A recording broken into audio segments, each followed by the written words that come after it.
Hi, I'm Thecia Ellis, and welcome to Grandma's Homestead. And there were my turkeys already. It's funny because every time I either slam the door or a car door or just any little noise will make them go, so I don't know why it still makes me tickle, but it does. Oh well. All right, it is Tuesday, April 4th. It's not Monday, so I'm not doing a Monday update, so we can pretend like it's Monday. And I'm hiding in various places. We're about to go into, it's already windy, but we're about to go into another wind advisory, so I needed to hurry up and get out here and get this done, because there are some changes happening, so and it's exciting, and I want to show them to you. So let's get started. Are you excited? No? Okay. Okay, this is my peach tree that had all the blooms on it, and I can't tell if some of this stuff is going to turn into peaches or not. We had some pretty significant hard freezes after these guys bloomed. So like I'd said on my last Monday update, I don't think we're going to get any fruit off of the peaches, but I really could be wrong, but it doesn't look like it. This is a different peach tree. It's got, I don't know. Oh look, there might be, oops, sorry. There's a little piece of fruit right in there, so maybe we will get just a small amount. This is a different tree. That's kind of cool. We'll see. Look at my pear tree. Too cool. Look at that. So it's finally coming to life. I guess I never paid attention. Oh, sorry about the wind. I never paid attention to pears before. I've never seen them do clusters like that. So it's going to be kind of cool to keep a closer eye on this tree this year. Cool. See, this is something else I never paid attention to. I mean, I always knew. These are sumac. Ooh, look at all the bees. Can you see the bees and stuff in it? No, I don't know what kind of bug that is. They're flying pretty fast. It could be bees because of the wind, though. Anyway, these are sumac. I didn't even know what they were for years because my husband and apparently several of his family calls them shoemate. It's not a shoemate, it's a sumac. This is not poison sumac. This is the stuff that in the fall gets these really deep, beautiful red berries, and you can pull them. And if you do it late enough, if you do it too soon and you think they're ready, they're not. They're very, very astringent, or sour. Oh, there's Beethoven in there digging. But if you do it late enough, you can actually make a type of a lemonade, and they're high in vitamin C. So yeah, it's cool. Yeah, I think those are bees. They're just trying to, wow. Let me see if I can get closer, see if you can see them flying around. Oh, shoot. Because when the wind dies down, there actually is a whole bunch of them flying around. Very cool. I had to look real hard. All right, there's a little plum. There might be some more on here. I wouldn't be surprised if there were. This is the one that was in like full bloom. Oh yeah, here's another one, a little one right there too. Oh yeah, I'm finding a few of them. So we are got little miniature plums, so we might still get a harvest off that, because I really think our freezes are done for the year. So we're probably not going to get a huge harvest because they did get, oh, there's some more. I don't think those are regular bees. Those are not honeybees. Those are something else. Interesting. I have no idea what they are. All right, yep, need to move these again already. These are all my chickens and my ducks. Ducks are finally laying pretty good. I'm getting about 6 eggs a day from my ducks, and I'm up to like 24 eggs a day from my chickens. And I kind of feel like I'm like a day late and a dollar short. I don't know, because whenever everybody was needing eggs, I didn't have any, and now it's springtime and everybody has eggs, and so do I. I've got a bunch. And these are my not Cornish cross. These are the breast chickens, and they're looking pretty good too. I think I say this every time. I really need to look up and see how old they really are, and see if I've got. Let's see. There's 4 roosters, and I have a plan for them. I had to get behind the. I had to get behind the barn for a windbreak. I have a plan for them. I think. Okay, I have 4 roosters and 4 hens. Okay. So, I was thinking, I can't remember the name of the guy who has that. He does 2 roosters, and he just switches them out every year. So I'm thinking about doing something like that, keeping 2 roosters, processing 2 of those roosters, and then trying to expand that flock in that way. I don't know. So next time I get things birds processed, I'm going to check. I'm going to get 2 of the roosters processed. I've got some drakes in there. Last fall, when I was trying to figure out which ones were drakes and which ones weren't, there weren't very many curly tails, and I took all the ones that had curly tails, and apparently they were more than I had thought there were. So I think I got like 4 or 5. drakes, and so I need to get at least a couple of those processed here in the next few weeks too. So that is a plan that I have for the breast chickens.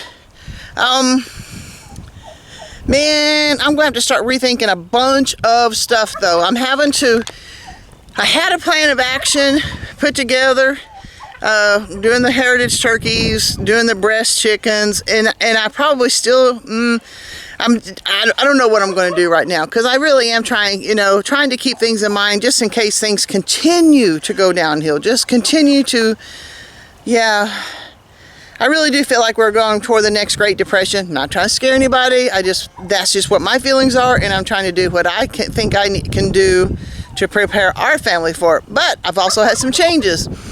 I don't know if you guys know, but a few years ago I was very, very sick. I had come up with a severe case of eczema, and if I can find a picture, I'll post it and let you see how sick and ugly I was and stuff. And if you look at some of my old videos, I mean, when I was at my worst, I couldn't video. My eyes were swollen almost shut, but you could still see on some of the videos how swollen my face was and stuff. Well, a lot of it was allergy. I had developed some very dramatic food allergies, in like beef and wheat and pork and dairy and rice were the top 5, and the top 2, if I didn't manage it, could have put me in the hospital. In fact, one time I did a wheat substitute. I did some bread that was supposed to be not wheat, and it was spelt. Well, I didn't know any different. Apparently the lady who sold it told me didn't know any different either, and I broke out in hives. My lips swelled up, my throat was swelling up, and so I was lucky I got it under control with some Benadryl, but that's how sick I was at some point. Well, I'm a lot better now, and I had gone to my allergist last week,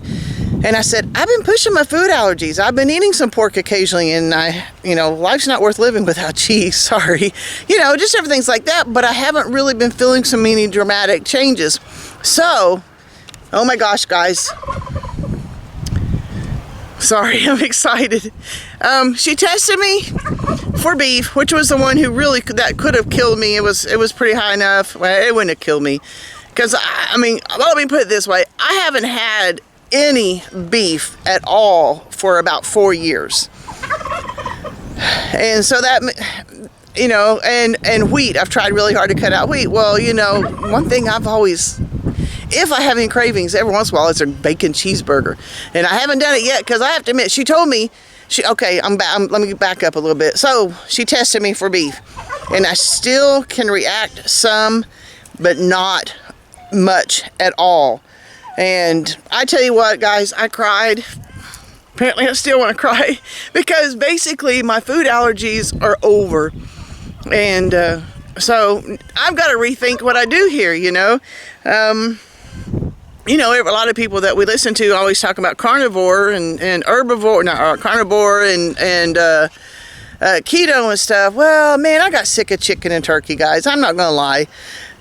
But I still need to be able to provide for our family and stuff. So I'm in transitioning again, seeing what I can put back into our diet. Therefore, because, okay, I won't lie. I was making beef things for my family, but that means that probably I didn't eat, or had to eat something else, or cooking 2 meals, and it was really a hassle. So beef really kind of got worked out of our diet in a lot of ways. I tried to make it where those guys can have good meals and stuff that they were used to, but I couldn't do it all the time if I wanted to eat also. So it's exciting, but I got to rethink what I want to do around here. So let's check out the turkeys.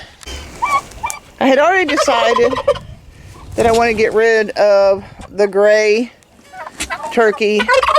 She's not growing. She's several months old. All of these guys are several months old. She's being accepted more into the group, but she's just small. She doesn't fit. And if I did want to grow my own turkeys, do heritage breeds, it'd be better off if I stuck with something like that, just in case somebody else wants some birds and I want to be able to say, hey, this is a pure breed. These are the black slate, and she's a blue slate. So I was thinking, but I don't, and they've been doing pretty good laying eggs, but I've noticed lately that they're eating the eggs that they're laying too, so that's a problem. I don't know. I feel bad because they're in this enclosure, and I wanted to integrate them with those guys. Ooh, They got something going on the road down there. Must be. I think they're just fixing the road. Oh, squirrel. Okay, so I wanted to integrate these in with the birds, and because I moved them to fresh pasture, I don't think I have to worry about blackhead disease or anything like that. But I'm also worried about these guys flying out and getting away. I don't know. And then if nothing else, how do I get them from here to there, you know? So I'm not sure what I want to do with the turkeys. I've got plenty of turkey in my freezer to last me for a while, even if I wasn't being able to integrate beef back. Okay, last week I planted along this fence line in the garden some different peas, some sugar snap peas, sugar daddy peas, and I think down there some green arrow peas. And then Tom has been working on this plot so we can get some stuff transplanted and planted. It's time for us to get this done, but you know, we haven't. And as you can see, this is the rest of my garden area. Isn't that pitiful? I really wish that I would have turned my camera on a little bit faster. It reminded me of little kids doing something wrong. It's like, oh, here she comes, and you could hear them just rustling into the corners and stuff. But these are, I've got 52 Cornish cross chicks in last week, and by the time this comes out, you'll have seen the video. I have lost 3. The rest of them seem to be pretty good in health so far. So now I've got nearly 50 chicks. I don't know, maybe I'll figure out how to sell them. I don't know, because I've still got quite a bit of chicken in the freezer. And now, yeah, I don't know. I'm not sure what I'm going to do with these guys, except raise them up and do the best I can with them. And of course, they're still in the cute stage. Let me see if I can zoom in a little bit so you can see them a little bit better. So yeah, there's several in here, obviously, but you can see where they're already getting some of their feathers in and stuff. It was like 88 degrees yesterday, so I had to not only turn the heat lamp off, but I had to open up the door and just get a little bit of air in here because it was quite warm. And so today, it's not quite that warm yet. It seems like they're getting away from the lamp, but I've got the brooder door open, so there's some breeze coming in too. The wild garlic and wild onions are starting to come up, or well, they've been coming up, but they're getting some size to them. These cages have some asparagus. For some reason, Tom always wanted to do asparagus out in the middle of nowhere. That's where he plants things. He just kind of scatters seeds everywhere he goes. Well, that's all great and good unless you're trying to mow. So I haven't seen any asparagus in these cages yet, but they'll come.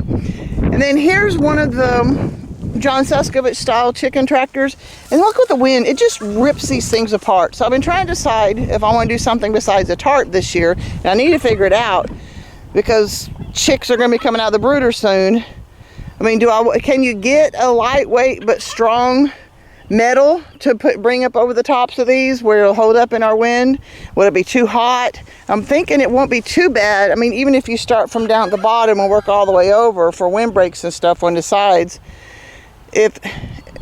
because it's got some height and it'll be completely open on the back side and this side, they won't bake, will they, in the summer? I don't know. And how heavy would it be if I do metal like that? I don't know. So I'm trying to figure out what I'm going to do with that too. I thought I had completely lost my blackberries. I mean, I know obviously they need to be pruned and stuff, but none of the stuff that's up above the ground has started showing any green. But if you look down low, they started back from root again. So it's not a complete loss on my blackberries, and I'm glad for that. My apple trees are coming to life.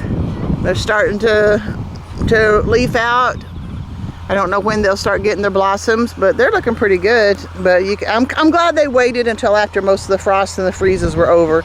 And the honking you're hearing is those guys that are working on the road are right here now. Right down there at the end of our driveway. Okay, interesting. This is an apple tree too. But look, it's just getting started. It must be a different variety than those two. These are the ones I started from seed. So, and I didn't label them. I started at first, but you know how it goes when time goes on. I have no idea what variety of apple this is, but apparently it's a little bit slower to get started this year. I was about to say, well, my garlic bed's looking good, but obviously it needs to be weeded. So, yeah. Oh well, but it is looking good. Okay, now here's something that I run into every year. I don't know if everybody has a vineyard does. I feel like, okay, there are some. Oh, God, I didn't see these. Okay, so my grapevines are finally coming to life. I had seen this at first, and it was lower. I thought it was coming from the ground. Yeah, I know everything needs to be pruned, and that will or will not get done. But like I said, the grapevines are coming to life. There's so much from the original stuff that's dead, and then you get these little ones like this that are coming to life. And I have to admit, I struggle trying to figure out how to prune them when they do that. But oh well. And then you have like a tree that I need to cut down here. That's growing up. But yep, spring is here. All of these grapevines are winemaking, red winemaking grapes, except this one. I bought it, and I don't know how it's doing. But if you look, there's a little stick sticking up there. That is for green eating grapes. I'm hoping it does well, and since I know how to propagate, I can do more. I've got enough space here, I can do more. But look at this, isn't this kind of cool looking? And look, oh, yep, it's time to. I've been harvesting some asparagus. Woohoo! So this one hasn't come to life yet. I've already had, like I said, I've gotten 2-3 days worth. Yeah, look at these. These were short yesterday. You know, probably 12 hours ago, maybe a little bit more than that. But yep, my asparagus is coming. Yeah, Tom came through and finished cleaning out the old stuff for me. Yep, definitely need to get out here and get these harvested. That's cool. All right, I'm gonna come over here. Yeah, Waddles is doing good. Poor Oscar. He's still struggling so bad. His hind legs don't want work. And so I guess I am going to break down and call the vet and see if we can get a chiropractor out here for him, because the anti-inflammatories are not working, and I just feel so sorry for him. Daisy is much better, and Nancy and Waddles were communicating with each other. 4 days of labor was just awful for her, and I really did try to help deliver. The veterinarian was here and stuff. It was just a bad thing all the way around, but she's much better now. It's too early to put her back with the other two, but that's okay. I mean, these guys move these pig huts. But I'm glad to say Daisy really is much better, and she had me worried, and I'm sorry she lost all her piglets. Makes you wonder, okay, is this what I want to do next time? I've really been having to do some considering on that, because it was so heart-wrenching. So that's my update. The every other week is doing pretty good. I had set a goal to do it every week, and even in the springtime, that was kind of too much or too often, I guess. So I'm doing every other week, and that's kind of working out pretty good.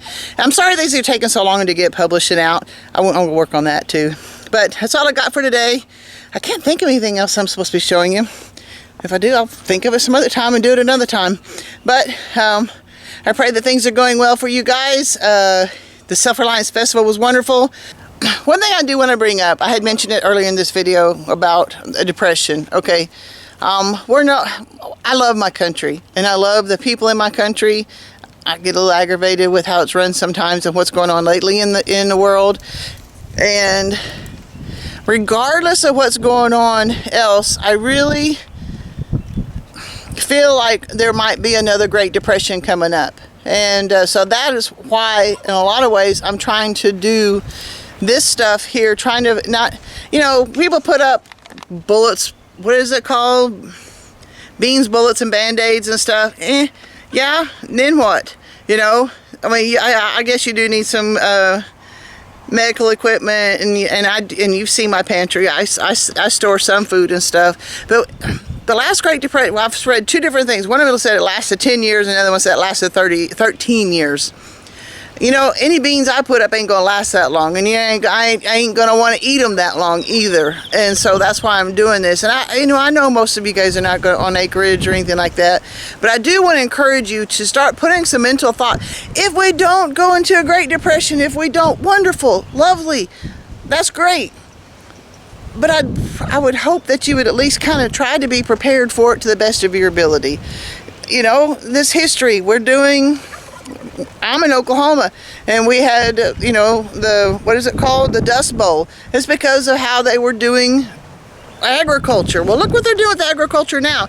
Our number one export in the United States is topsoil, and if you look at it, it's all going right down into the Gulf of Mexico, and you can look that up and verify that that's true. So I do what you can, put some thought into it, be realistic about what you can and can't do, but at least think about what you would do if we did go into a Great Depression. So I don't want to end this on a bad note, but I just want you to consider it. So go ahead and hit like and subscribe. Share this with some other people so they can see even old folks trying to do what they can for their families and their lives. And for women, I think this is kind of turning into women. You can do this. You know, I understand I'm different than most people. I understand that physically I'm different than most people. But you know what? I get sick just like you do. I have an autoimmune disease like many of you do that I struggle with off and on over the years. I have physical issues. I've got daily things that I've got to do too. But I still can get out there and do what I love. And I do. I love my animals. I don't like gardening that much, obviously, and I'm not very good at it as a result of it. But I do love my animals, and I do love my life out here, even with all this freaking junk that I've got over here that I did not want. I tried real hard not to let that stuff back, but I'm not the only one that lives out here. But I'll work on that too. At least you know when you see, because you know, it's one of the things that people say, well, they only show the good stuff. Well, you can't help but see all the junk that's around here in my place. But I'm going to do what I'm going to do, and I will do my best to see if I can get a bunch of this stuff cleaned up somewhere down the road. If not, I'm very sorry, but that's the way it is. Regardless, guys, live. Find something you can do. Find something that gets you up off the couch. Get off the recliner. Turn off the television. Football's over. College basketball's over. You know, I think softball and baseball's starting. And okay, catch a little bit of sports and stuff. A lot of you guys watch some other stuff. I haven't watched a sitcom. Oh my gosh, probably 20 years, or any of that stuff. I wonder if they even have them anymore. You know, because that's all changing so dramatically too. Regardless, get up off the couch and live. Live until you die, guys. God bless. I'll see you next time.